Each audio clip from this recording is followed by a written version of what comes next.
जे बलिदान झालं त्याला आता 35 वर्षाचा काळ लुटलेला. खरं तर आजच्या नव्या पिढीला नेते श्रीधर नाईक कोण होते, त्यांचं बलिदान त्या ठिकाणी का झालं त्याची कल्पना सुद्धा तेवढ्या किंवा माहिती ही या येणाऱ्या नव्या पिढीला नाही. पण ज्यावेळी श्रीधर नाईक त्या जिल्ह्याचं नेतृत्व करत होते, त्या जिल्ह्यातल्या तरुणांना संघटित करत होते आणि एक तरुणांची फौज, एक झंझावत, एक प्रखर विचार, हा विचार घेऊन त्या प्रतिकूल परिस्थितीमध्ये काँग्रेसचा विचार त्या जिल्ह्यामध्ये तळागाळामध्ये रुजवण्याचं काम त्या ठिकाणी ते करत होते. खरं तर त्यावेळी समाजवाद्यांचा बालेकिल्ला होता. अनेक विरोधी पक्ष काँग्रेसच्या त्यावेळी काळामध्ये त्या ठिकाणी कार्यरत होते. पण त्याच वेळी या देशाचे माजी पंतप्रधान स्वर्गीय राजीवजी गांधी यांनी मेजर सुधीर सावंत साहेबांना या मतदारसंघामध्ये खासदारकीच्या उमेदवारीची जी तिकीट आहे ती उमेदवारी दिली आणि ती उमेदवारी या जिल्ह्यामध्ये पहिल्यांदा काँग्रेसचा खासदार निवडून आणण्याचं काम श्रीधर नाईकांच्या नेतृत्वाखाली खासदार मेजर सुधीर सावंत हे पहिले खासदार या मतदारसंघाचे झाले. खरं तर हा श्रीधर नाईकांच्या मेहनतीचा, त्यांच्या नेतृत्वाचा हा त्या ठिकाणी खऱ्या अर्थानं विजय होता.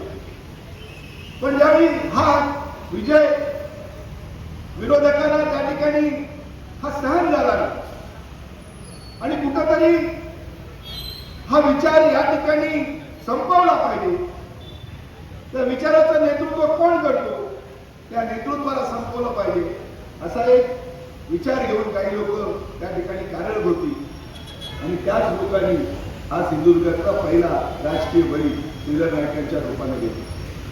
पण गेल्या 35 वर्षामध्ये श्रीधर नाईकांचा विचार आजही तितक्याच ताकदीनं तळागाळामध्ये रुजलेला.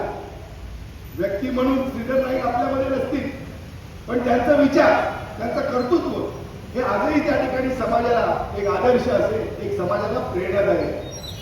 आणि म्हणून आजच्या काळामध्ये जी काही राजकीय परिस्थिती बदललेली आहे, राजकारणामधले जे सगळे जे परिणाम आहेत त्याच्यामध्ये आता कुठं विचार राहिलेत का, कुठं तत्व राहिलीत का, हे आता म्हणजे काळाच्या पडद्याआड गेलेला आहे. समाजामध्ये सुद्धा तसा परिवर्तन झालंय. लोक सुद्धा त्या ठिकाणी आपला व्यक्तिगत फायदा त्या ठिकाणी कसं होईल, झटपट आपल्याला त्या ठिकाणी पदे कशी मिळतील आणि आपल्याला कसा त्या ठिकाणी या सगळ्या याचा पाठिंबा राहील हा विचार घेऊन, म्हणजे व्यक्तिगत फायद्याचा विचार हा आताच्या काळामध्ये त्या ठिकाणी रुजू झालेला आहे. आणि म्हणून त्याचं काय म्हणजे वाईट वाटतं किंवा का त्या ठिकाणी हा परिवर्तन झालं, का हा बदल झाला, तर हा काळ आहे, हे कलियुग आहे आणि या कलियुगामध्ये हे जे काही बदल आहे ते बदल त्या ठिकाणी अपेक्षित आहे. आणि म्हणून आजच्या परिस्थितीमध्ये सुद्धा विश्वासार्हताही कुठेही त्या ठिकाणी राहिलेली नाही, कुठेही तत्व त्या ठिकाणी राहिलेली नाही. आणि म्हणून जर पण आपण विश्वासू नसाल की भविष्यामध्ये त्या ठिकाणी ही जी काही माणसं आहे ही माणसं आयुष्यभर आपल्याबरोबर राहतील. तो काळ वेगळा होता. त्यावेळी त्या परिस्थितीनुसार विचाराच्या नेतृत्वाचं लढत असताना जरी माझं बलिदान जरी झालं तरी मी चालेल, मी पक्षासाठी माझ्या स्वतःचं रक्त सांगेन, हा असलेला विचार आणि आजचा विचार त्याच्यामध्ये फार मोठा फरक आहे. आणि म्हणून समाज बदललेला आहे, परिस्थिती बदललेली आहे.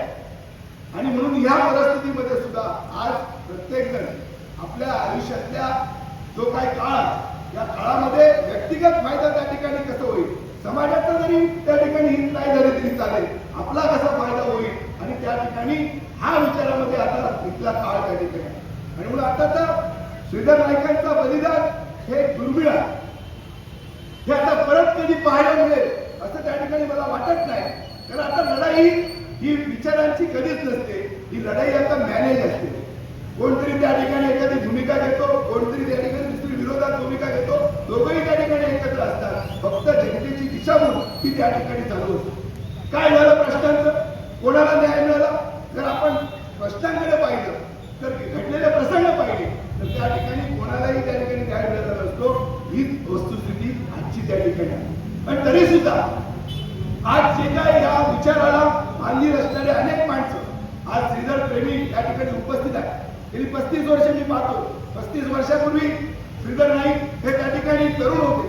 त्यांचा सुद्धा जनतेशी असलेला संबंध आणि त्याच्यानंतर आताच्या नव्या पिढीमध्ये असलेला संबंध जवळजवळ 60-70 वर्षाचा काळ हा श्रीधर नाईकांचं या सगळ्या या काळामध्ये त्यांचं कार्य. श्रीधर नाईक कोण होते? श्रीधर नाईकांचं बलिदान का झालं?